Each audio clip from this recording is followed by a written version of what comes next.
Do you like books or movies or TV shows or songs with lyrics? Things that were created by writers? Of course you do. Do you like watching people type? I doubt it. Do you like hearing people tell you about how they came up with the things they type? Maybe. And there are lots of shows like that. But this isn't one of them. Do you ever procrastinate? Writers do too. So, if you've ever enjoyed a great book or film or TV show or song or poem, and you thought, I'll bet the woman who wrote this epic high fantasy TV series, or the guy who wrote this funny queer sci fi novel, or the person who writes this punch you in the gut poetry would be really fun to hang out with. And I'd like to hear them confess their bad not writing habits. You're in the right, not writing place. I'm Benjamin Gorman. And the quiet guy behind the glass there is Doug, the producer. I write novels and collections of poetry, stuff like that. Doug tries his best to make me sound better. From Not a Pie Publishing, welcome to Writers Not Writing. Today's secret word is side-eye. If I take my time. Welcome, everyone. Today's guest is Michael Roth. Michael's a children's book author and a puppy parent to two golden doodles named River and Willow. He draws inspiration from his own pets to create stories that are both entertaining and educational for children. His debut picture book, River's New Friend, a story about learning to appreciate challenging new sibling, comes out this summer. I mean, this is well timed. When is the actual drop for that?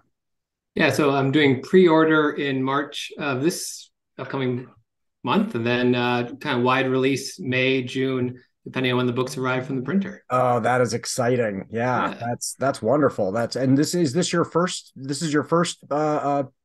picture book that'll be out in stores. Yeah, first one. Yeah. It's really exciting. That is huge. Yeah. So do you have any kind of launch party plans? Ooh, still working on it. Yeah, you deserve it. Like in this business, there are so few opportunities to celebrate.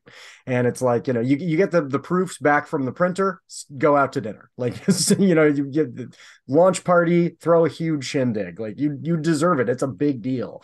Yeah, I've been trying to brainstorm what the right party would be. I live in Pittsburgh and we get weird kind of rainy weather seasons during the spring. And so I'm trying to figure out a good venue that would be weatherproof in either case. So, well, what I found is, then this was a discovery, really, after as a publisher throwing lots and lots of these in different kinds of venues, bars are the best because because the people come and they're like, oh, okay, I want to congratulate you on, your book and I want to get a copy. And now I don't know what to do with myself and so if the bar is amenable, then they're like, oh, this is great. You're not obligated to do anything but sit at a table and sign books. And the person goes, hey, I showed up and I congratulated you and I signed your book and now I can go get a drink and I can sit down with somebody else and it's comfortable. So the best ones we've had so far, I mean, we've done libraries, because it'll be like a YA book. And it's where's going to be a place that's appropriate for this? And people do not want to show up and hang out at a room in a library for a long period of time. So go find a bar that would say, yes, we would love to have you. A restaurant. We did one at a pizza place. That was a hit. So find a place where people have something to do other than just talk with you about your book. Cause if you got 30, 40 people, that can end up being, what do I talk about with you? That makes sense. I'm trying to think of what the children's equivalent of a bar would be. Yes. Well, I wonder, are there bars in Pittsburgh that are those family-friendly pubs where they allow dogs? Oh, I think there might be. If there's one of those, that might be a good fit. That'd be perfect. Yeah. Yeah, because I would definitely love to have the dogs be present. Right. So that'd be a fun. Yeah, that'd be great. So as regular viewers know, we're on YouTube and on a podcast. And so we always dress up for the sake of the YouTube viewers and they can all see what we're wearing. But the folks who are listening, we let them know about our costume. So tell everybody about what costume you've chosen to wear today. Yeah, so I've had cartoon dogs on the mind lately. So I'm kind of leaning into that space. I'm dressed as Snoopy from Charlie Brown. It's kind of a bulky mascot costume. You can see it with the big pull-on head, kind of like you'd see in a Thanksgiving Day parade. And I've got the little Woodstock puppet on my shoulder. So yeah, kind of having fun with that. Not wanting to be left out. My dogs are dressed up too. If I move the camera here, we got River here in the corner. She's dressed up as Charlie Brown, Oh, that's and awesome. then we got Willow here dressed up as Lucy. And I Uh, like that you went with the dog, and they are both the child human characters. That's very cool. I went in kind of a direction that I think might confuse folks. So I've got this stovepipe hat on, and I shaved off my mustache, and I trimmed my beard in just this way. And I think people will look at that and go, I've got this old timey black suit. I just grabbed a black suit out of the closet, and I think people will think, oh, he's dressed like Abraham Lincoln. But what folks, even the folks on YouTube can't see is I'm not wearing one sock or shoe because I'm actually going for a kind of a meta thing. So I'm dressed as Daniel Day-Lewis. So I've got oh, the Lincoln and the my left foot going on. So that's so you know, yes, you had such a glorious beard that it does seem weird to see you it was without it. and the mustache, shaving off the mustache was a big sacrifice. I'm like, not sure I want to look like Abraham Lincoln for the next, few weeks till that grows back out. But I do for the appreciate the show, commit. I yeah, appreciate the commitment to the bit, though. exactly. It's for the show. I'll If it's all right with you, I am going to take this big bulky head off. It'd be easier to do the interview without it Yes, on. yes. Yeah, I understand. It gets a little warm in there. I wore one last week in a duck costume, and it was a lot, through much of the show and distracting for the viewers. So I understand. Of course, this stovepipe hat might also get a little distracting for people. So this is a show about procrastination, what we do when we're not writing. So what has been a kind of pop culture distraction that's been keeping you from your work lately? Yeah, my wife and I are really into the new Legend of Vox Machina show. So it's on season 2, and really been enjoying that. I have Uh, consumed it all myself. Yes, I've yeah, really enjoyed that. I wasn't so I am a huge fan of the Adventure Zone. Have you ever listened to the Adventure Zone podcast? I've had it recommended. I haven't had a chance to listen to it yet. Totally worth checking out. Same kind of thing. Only it started off with it's three brothers and their father. And when they started, they did not know how they'd never played D&D before. And so to start with, they were just kind of all over the place. They're very funny entertainers themselves. So that was, the fun of it. But it's hard to do a show like that for a long time without it getting very real. Like, Yeah. you go, I've been listening to this story with this character for weeks and weeks and weeks now.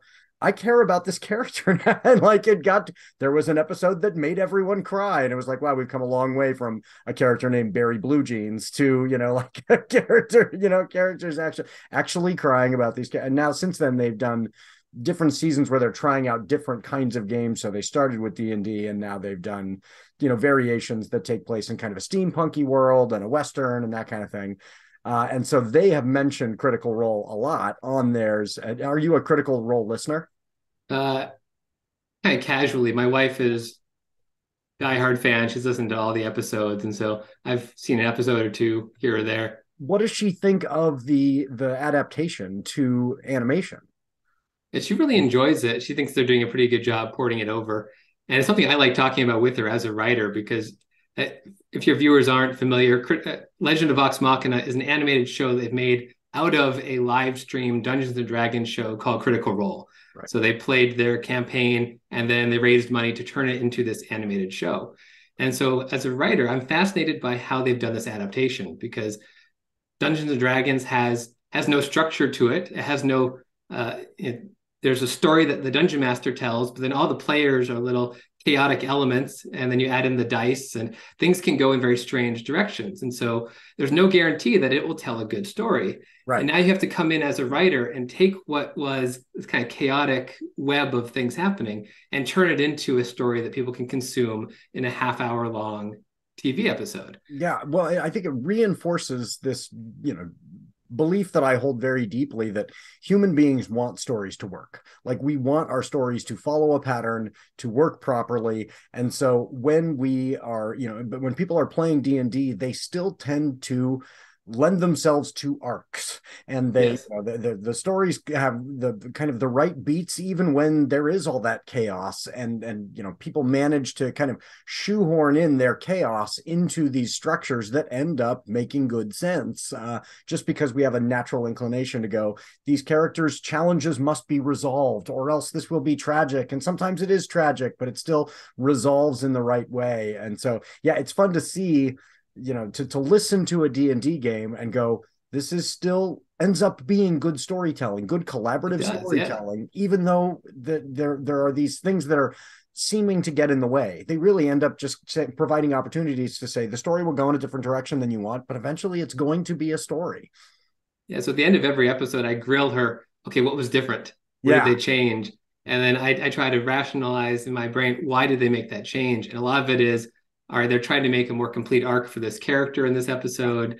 So I appreciate the things they're doing there, but I also like that they're leaving in some of the chaotic elements of Dungeons and Dragons. Of sometimes when you're playing the game, a character dies in a very stupid, unexpected way, yeah, and they're leaving things like that in there. Or you find an item out of the blue that isn't foreshadowed. They're leaving some of that stuff in there, which as a writer you would never do. You would foreshadow the existence of this thing before they find it, and it's kind of yeah. trying to break that in your mind of it's okay sometimes just to throw in random things. It makes it very real It's and a a fun different kind story. of real, isn't it? Yeah, like Yeah, in fantasy stories, we're used to saying, this is going to be highly structured, and this is going to, everything's going to lead from point A to point B to point C on this quest story or whatever.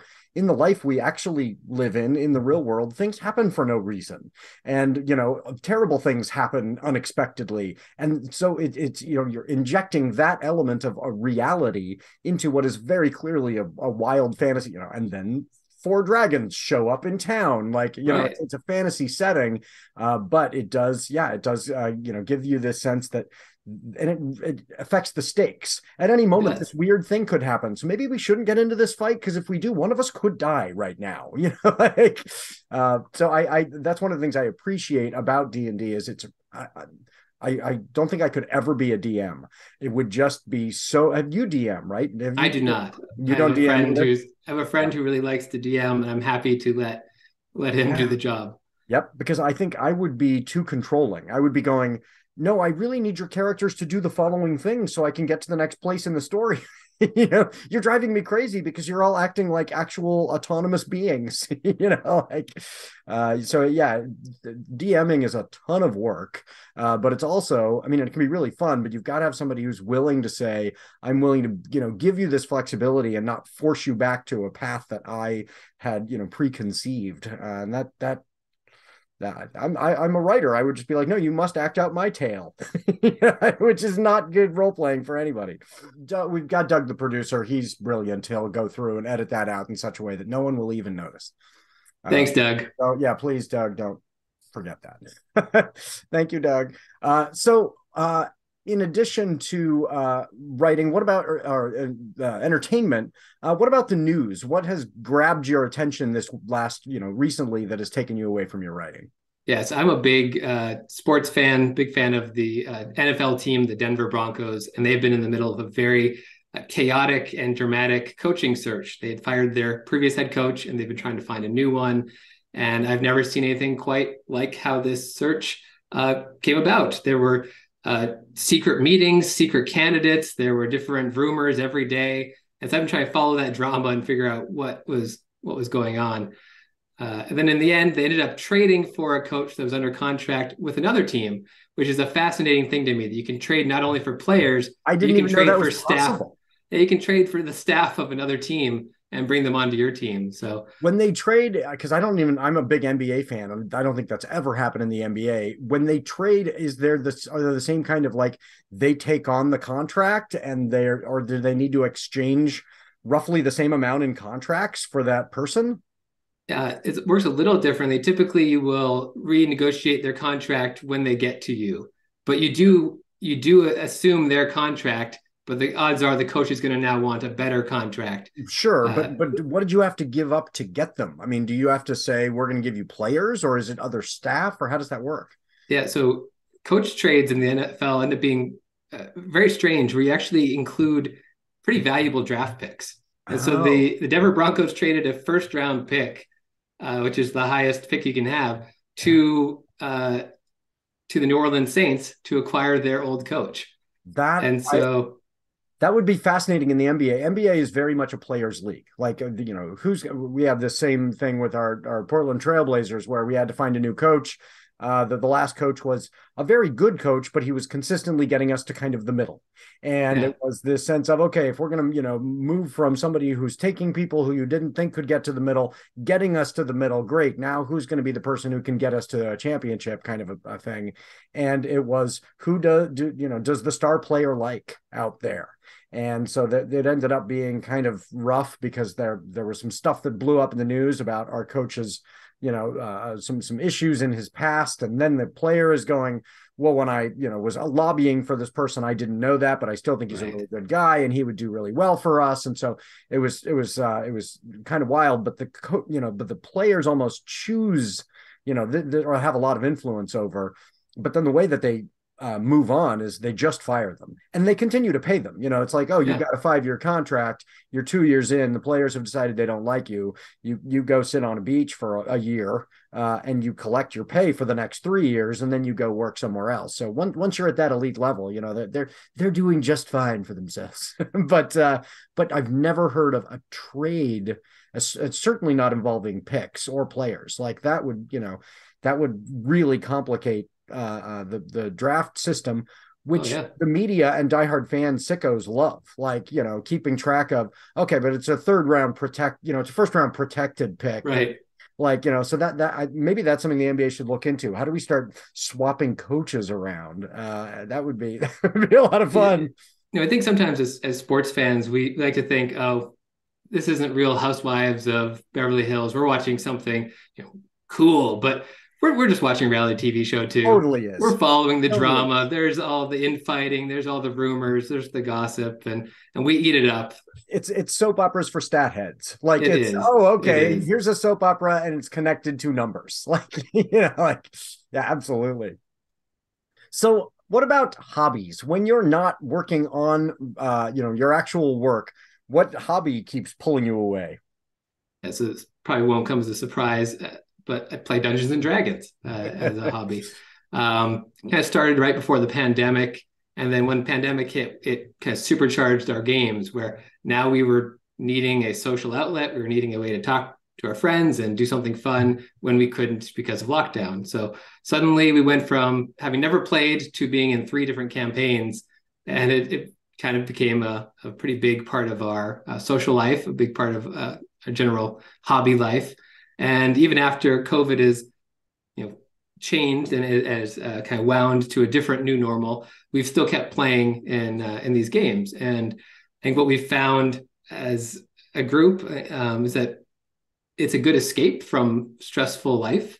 A lot of the players in our game have pretty stressful day jobs, so it's nice to have this outlet where you can get together with friends, play a fun, silly game, and escape from the real world for a bit.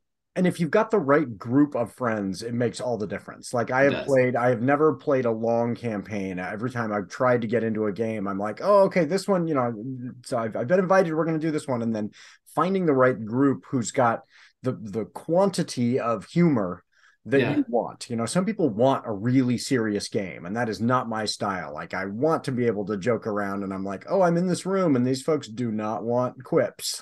They do not, or my son and I went and played one time with somebody, and this was when my son he's 18 now, but he was much younger, and his character was really genuinely funny. Like, I was like, oh, Yeah. this is really great.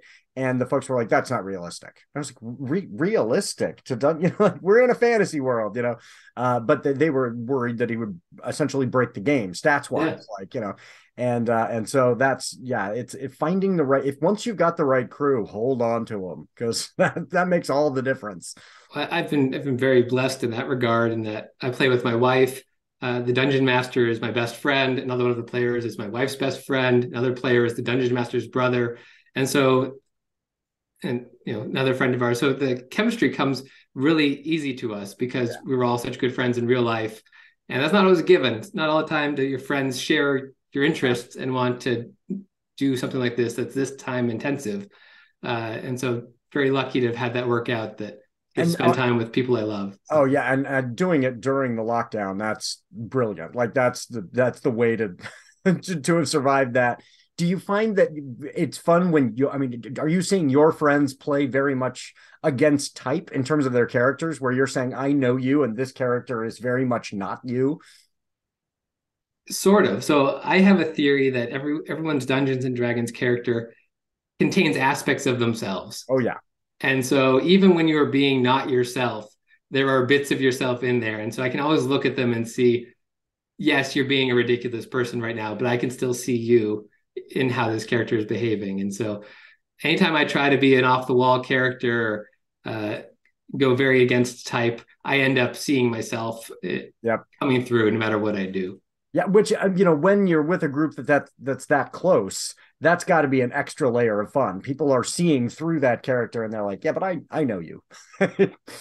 So as part of this, I've now taken this hobby to a new level of extreme, because it started up during the pandemic. We were playing on Zoom, and I thought, what would be more fun is if we could make this more like some of the shows we're watching. We're watching Dimension 20 and some of these other live play shows, and they have fancy backgrounds and things. And so I said, okay, I'm gonna learn how to do that. So I learned OBS, and so I could make show it here for your YouTube very viewers. Cool. So okay, I can make the box. So each person now is in their own box with their name and little animated character of themselves, and then in the middle we have our Roll20 window so people can see. And so it kind of became a more fun way to interact online. And as that for folks who are listening to the podcast, the background now is all these cool like representations of these various locations and the names of the characters to kind of symbolize them. And standing in the middle of it is a person in a Snoopy costume. It is there's a disconnect that is wonderful right there. Well, Snoopy with no head. Yes, exactly. Headless Snoopy in the midst of the D&D campaign. That's a potential character, yes. You've got now the Headless Snoopy. Wouldn't be the weirdest I've played. so that kind of became my role, as taking on this tech role of making the experience as good as it could be.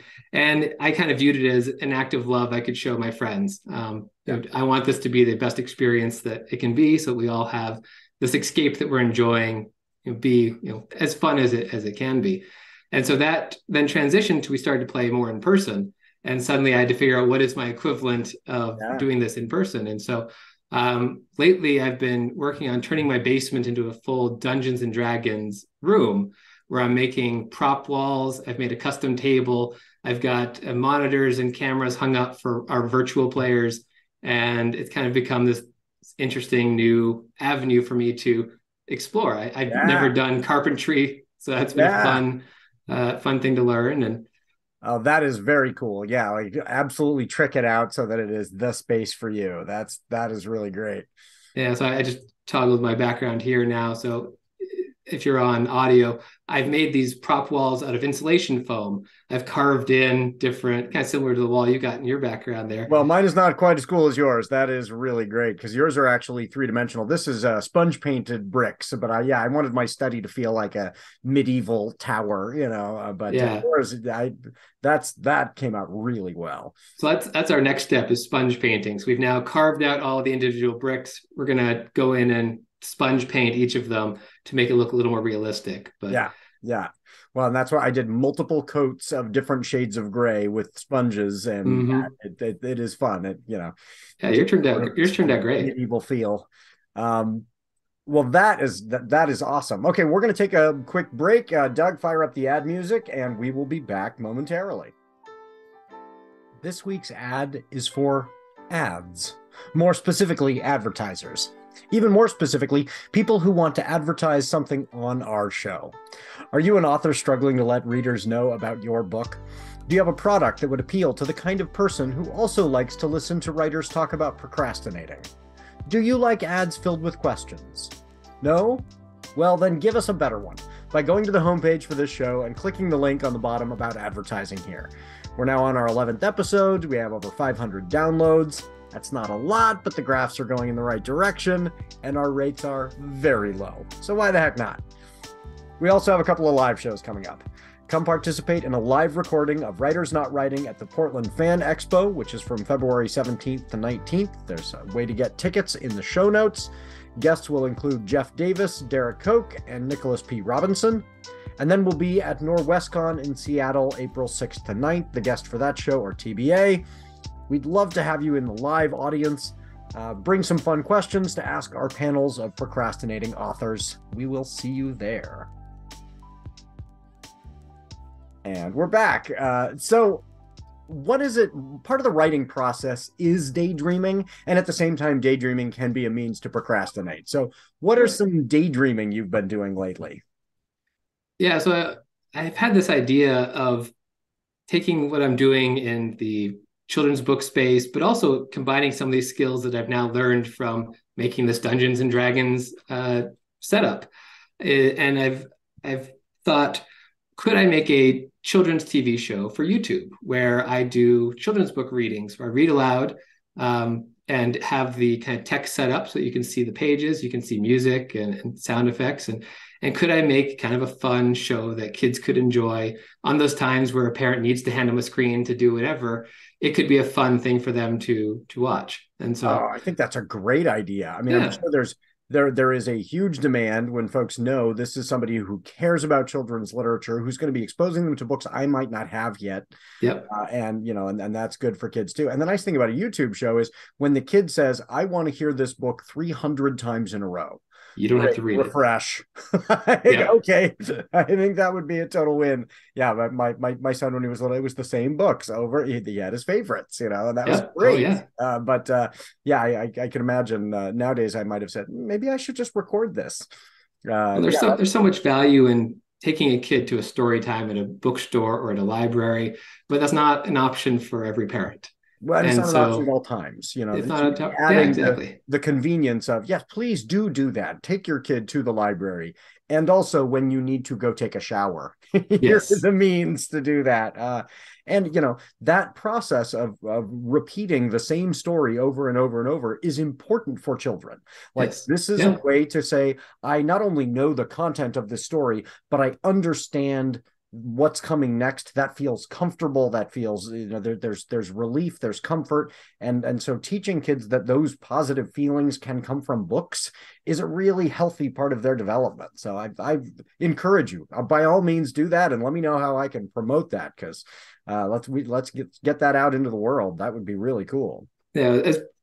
If I'm going to do it, I want to make sure I do it right, because people are entrusting their children's eyeballs to you and their brain to you. There's some respect you have to show to that, and so I'm right now researching and reading all sorts of research papers and reading books on early childhood literacy, because I want to make sure that if I'm making this content, it's content that actually will give the kids something and they'll get something out of it. Yeah, and yeah, go ahead. And the nice thing about doing it on video is you can polish it up. So you can say, oh, this moment didn't work well. This might be jarring for a child. This is, how can I smooth that out and put in these transitions and that kind of thing, and really give them a nice polished product. Because I think you're right, taking that very seriously. If somebody, even if they are saying, I need somebody to take care of my kid for 5 minutes while I go make some dinner, they're entrusting their child to you for 5 minutes. And so good for you for taking that seriously. Yeah, and I'm fortunate enough to have a good friend who is an expert in childhood literacy. And so she's been pointing me to papers and books, and I've been running things by her and going, what if I do it like this? And so, again, I'm very blessed in the friends I keep and the way that they've been able to support a lot of the hobbies that I'm doing here. Yeah, that's wonderful. Yeah, that's great. Well, that I think that could really be it's nice thing that if it ends up with 30 kids in the entire world watching it, that's worthwhile. Like, that's good for those kids. You have given those kids a great gift, so even if it doesn't blow up to millions of children, it's this thing that you have taken seriously, and I hope folks would then appreciate. This is, some kid is going to look back many years later and go, there were these great videos I used to watch on YouTube where somebody actually was introducing me to a love of literature. So I think that's cool. I'm sure this is something you can identify with. If I'm going to do something, I don't necessarily care about the reach of it. I want it to be fun for me to do. Yeah. And the reach is nice if you get it. But if you're spending time on something, it better be something you love and enjoy. And then hopefully you reach the people you want to reach. But right. Yeah, for me, the reach is an outgrowth of the depth and a mechanism to the depth. Like I would much rather have one person say, this book really mattered to me. The reach is, how do I get to that person? Right. So it'd be great if if it gets broad attention, but if it was broad and superficial attention, where, oh yeah, a lot of people are aware that this book exists, but it didn't matter to them, then yes, we've wasted our time. Whereas if it's, oh, this really connected with somebody in a way that was meaningful to them, that I want the reach to get to that person. That's the mechanism for me. And hopefully you had fun in the process of making it. Right. Yeah. Well, and I, as I'm teaching creative writing to high school students and adults, one of the things I talk about a lot is in the drafting phase, it's all about us. Like I am doing this for me, right? And then everything after that, revision and editing and all the parts of the publishing process and the marketing, that's very reader focused. How do I make sure this is the best possible experience for the reader? If it were just me, I could just have fun and never publish, right? But if it's going to, and so I appreciate that you are caring enough to say, how do I make this valuable for these kids? I'm having fun, and also it needs to be meaningful and useful to the reader. I think that's essential. So, normally I ask folks, what is going on with your writing career in the near term future? Because I don't want them to have to feel like, oh, I need to, rehash everything I've done in the past. And, they've got, maybe it's not specific to, what they're working on in the present. But for you really are in the moment of this publication process. So what's going on with you in terms of your writing right now and where it's going to be? Yes, this is very timely for me. It worked out great. So my book is in the process of being finally illustrated. Got a couple pages left to approve, and then it's going off to the printer. And starting March 15th, I'm launching a Kickstarter campaign to do pre-orders. So from March 15th to April 15th, you'll be able to pre-order the book, get fun rewards and stickers, things like that. And then the books will be delivered May or June once they finally come back from the printer. And so gearing up towards that process has been exciting, but a lot of work. But it is a lot of work, but it is exciting. Like it's all coming together. There's this real feeling that the pieces are coming together. There's so many parts of the project, and now as those last few illustrations are coming in and the interior is getting finalized and going off to the printer, it's like, oh, this is real. This is Wait till you're holding them in your hand. I mean, I'm looking forward to powerful experience. You're like, I made this. This is mine. That's wonderful. And then how are you going to get, I see that one of the things that you're planning on is to get those to preschools, daycares, that kind of thing, which I think is just a wonderful idea. So what's the plan there? Yeah. So one of the things I'm most excited about with the Kickstarter is you'll have the opportunity to buy a book for yourself, but you'll also have an option to purchase a book to be donated to a daycare or preschool that services low-income communities in some of the areas that I've lived, Denver, Pittsburg, and West Virginia. So these communities that mean a lot to me. I'm trying to promote childhood literacy, but also just, there's preschools and daycares that don't have the resources of others. And I want to make sure that they also get nice new books. Not everything is a secondhand book, but they can have this nice, beautiful book that they get to hold in their hands. And so, as part of the Kickstarter, there'll be an option for you to donate books to these different communities. And I'm partnering with different organizations in those places to get the books to these preschools and daycares. That is so much of literature, and especially children's literature, is about giving. You're producing this product which will be read by someone to someone else. There's already this element of gift giving that is intrinsic to the art form. And then to actually have an opportunity to say, how am I going to contribute to that, to give to kids in need and facilities in need? I think that is wonderful. And so when that link is up, let me know. We'll toss that in the show notes. For now, we'll just put a little kind of calendar reminder for people. Keep an eye out. March 15th, if that'll go live. Yeah. So March 15th, keep an eye out. This is something you can contribute to and get excellent literature into the hands of kids who will, absorb that. That's so cool. Yeah, thanks. So one of the things we also do is we post a weekly poll, and this will be up on Twitter, and people can weigh in. What is your idea for our weekly poll for this week? Yeah, so I'm hoping you can settle a debate that my wife and I are having, and that is, should pets be allowed in your bed? Uh, I have strong feelings. you I have don't want strong to weigh in feelings? too much, but if my dog is not sleeping on my feet, then I'm not going to sleep as well because that is now that ingrained. So, absolutely, I certainly have a side in this debate. I understand people for sanitation reasons, allergies, that kind of thing may disagree. We can battle that out over Twitter, but I am very much in the on the bed side. Where do you fall on that one? Ooh, I originally was completely anti. Do not sleep in the bed. You sleep in your own bed on the Right. floor. I went on a business trip, and by the time I came home, the dog was sleeping in the bed with my wife. And so ever since then, we've had a dog in the bed, and I've come to not mind it too Yep. much. Yep. They're big dogs, and so I basically have 120 pounds of dog sprawling across my bed. Yep. Yeah, my dog Evie is a pity mutt kind of rescue dog, and I was reading this great article about how there are a lot of like they found that soldiers, people who struggle with any kind of mental health thing, it really helps with our sleeping, and it goes back, it's evolutionary.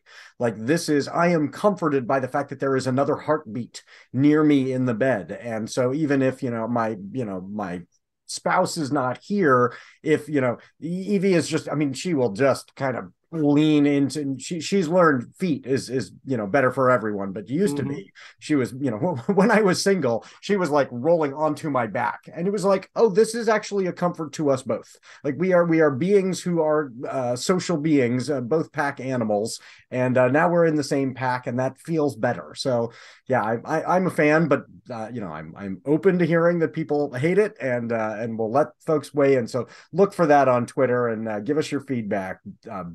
Dogs on the bed, what do you think? And then pets more broadly, like, yeah, just try and keep the cat out of the bed. Oh Like yeah. cats do not. I'm of the opinion that cats actually speak French. They don't say meow. What they say is merde. They're just walking around saying everything is crappy all the time. They're French existentialists to the core, and they're like, I am experiencing this existence in a Sisyphean way, and I'm enduring you humans, in my space, but I'm going to do what I want. And so yeah, I love cats, but a cat decides where it will sleep. Yeah, my personal theory on cats and dogs is that the best version of a pet meets somewhere in the middle. The Yeah. cats that act like dogs or the dogs that act like cats.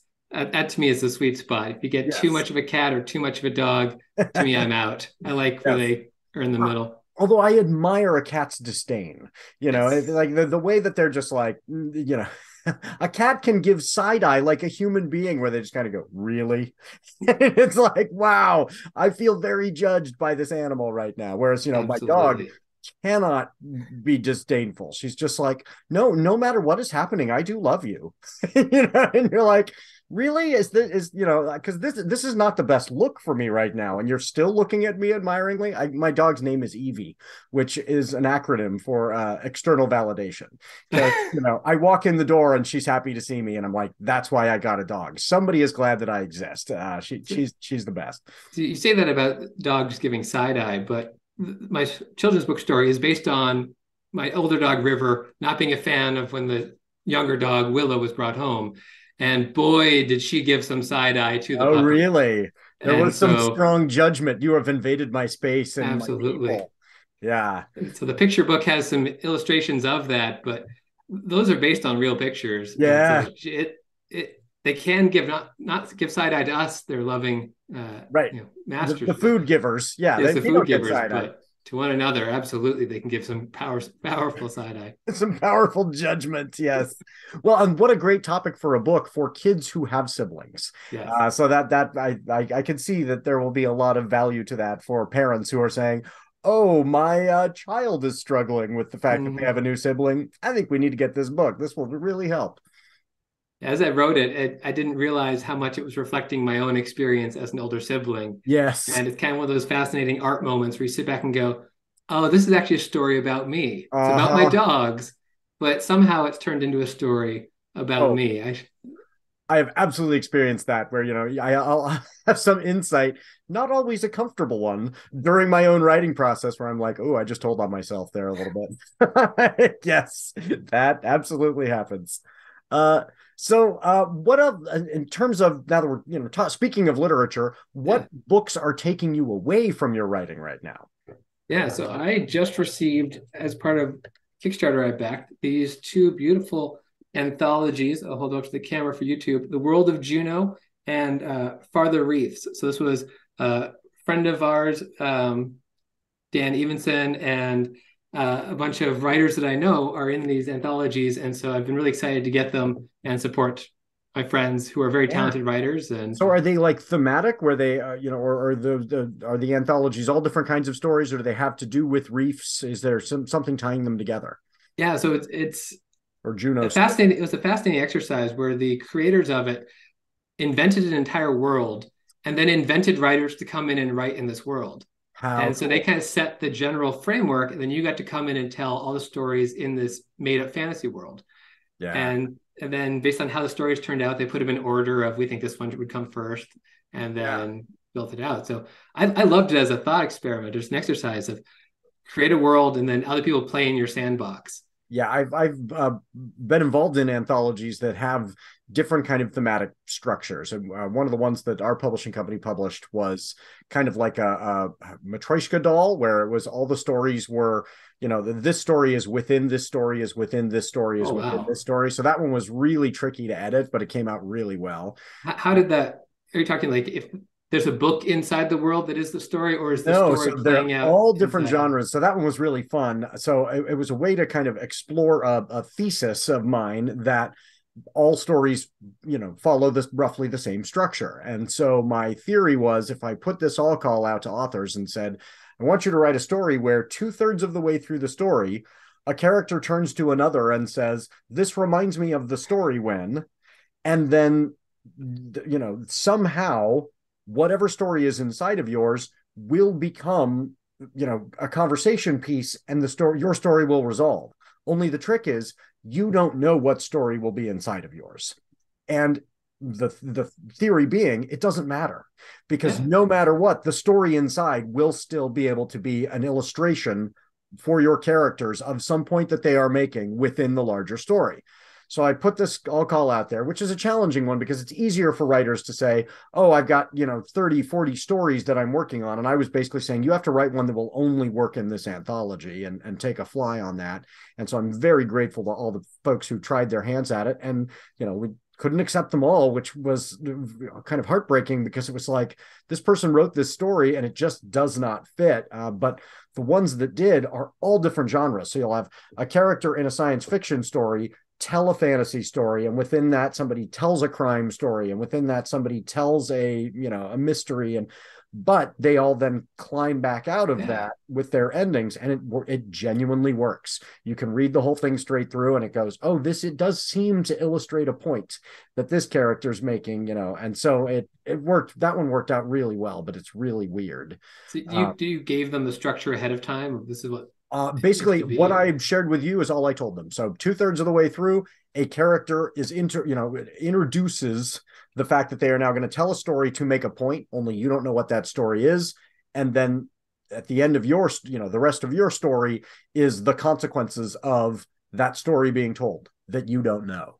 And so that was really tricky for the writers. They were like, okay, how can I create something general enough that this person says, well, this reminds me of, and then this story is inside. And then the other person goes, you know what, you make a good point. And we come out of that and their story resolves and it works.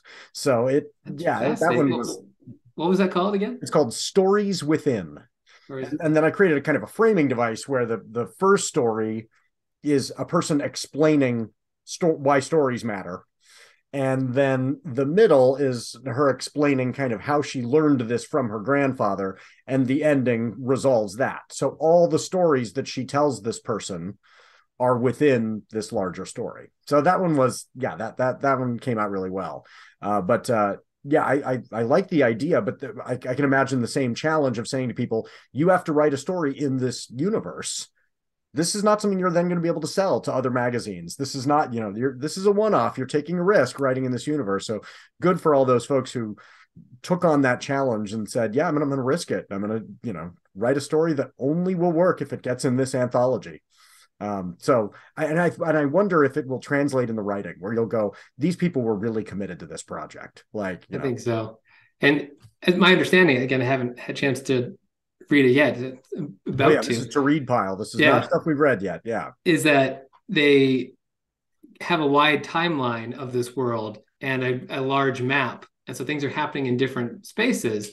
And so they have to deal with, hopefully things don't have a timeline ripple where the story here messes up someone else's story in that timeline. And so the editors, I think, had to do some work there to be like, can you mention this a little bit? Or can you say how this would have transitioned into this? Or some of that finessing. Yeah, and we did a little of that too with the stories within, where after everybody had written their stories and I'd chosen a rough order, then shared it with everybody and said, okay, do you want to tweak your story at all to make that transition smoother? And people very much engaged in that and gave each other feedback. I think it would be helpful for my story that's 2 stories later if you would foreshadow it in this way in this earlier one. So if somebody's reading it all the way through, multiple stories in advance, there'll be some little hint about something that's going to happen in another story later. And that's because, behind the curtain, we could, play with that and make that all work. So it came together really well. Yeah, I'll have to check that out. That sounds fascinating. Well, one of mine in my to read pile is I've got, this is the second in a series. This is Warlock Holmes by G.S. Denning, and I met him at Norwescon last year, and he is like the nicest guy, very funny. And this is the idea of, it's in the title. What if Sherlock Holmes were a warlock? And so this one is the Hellhound of the Baskervilles. The first in the series is a study in brimstone.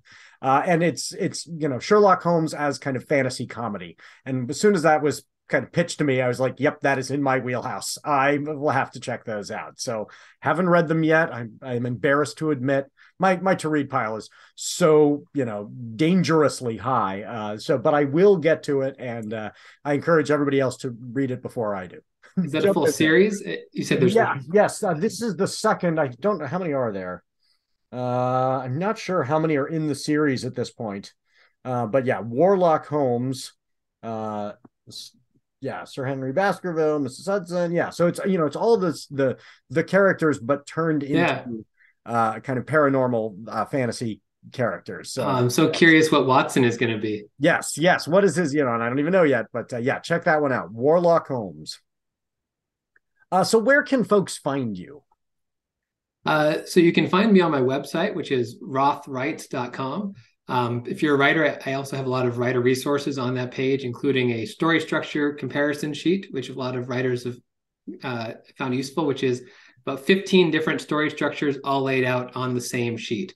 And so it's a very helpful reference for if you're doing Save the Cat or Hero's Journey, whatever the story is you're doing. It's all on one reference. So you can find me there. You can also find me on TikTok and Instagram at River Willow Storytime with underscores in between the words. And that's where I post all sorts of silly videos of me and my dogs. I have them reenacting fights from Star Wars and Princess Bride. And so a lot of silly, low production value videos that are also keeping me from writing. So if you also want to know why I'm not writing, you can go to those pages. Procrastination. Well, I will certainly post to those in the show notes as well. So folks, as you are watching or listening to the podcast, unless you are listening while you are driving, please go into the show notes and click on those and check those videos out. Okay, so before we get to our send-off, some people I have to thank. I want to thank the artist Max Oakland, who reached out and provided one of his songs for our intro, I Prefer the Dusk. Let Max know you like it and following him on Twitter at Max Oakland. Thanks to Helizna CCO for their song Kids for the ad break. If you're in a band and you want to contribute a song for the show, love to highlight more listeners' work, just in the same way Max did. So shoot me off an email. Thanks, as always, to Doug, the producer, for making the show sound good and for taking the blame when it doesn't. And I cannot forget to mention that this show, Writers Not Writing, is a production of Not a Pipe Publishing. So please go to notapipepublishing.com, check out the amazing books written by writers who didn't procrastinate too much. If you like this show, rate and review it wherever you found it. Please check out Michael's books, rate and review that, or book that's coming out soon. And once that's out, rate and review it as well. Giving that 5th star and telling Michael that, you know, his book made a difference for you will absolutely make his day. So please rate and review. It's a big deal to authors. It really helps us out. And of course, rate and review the show too. That will help us spread the word about Michael before the book drops. What is I've always talked too much. So what should our send-off be? Yeah, this is a reminder to check in on that friend or family member who's been having a rough time and going through some hardship. Remind them that you love them and that you're there for them. Let's take care of one another.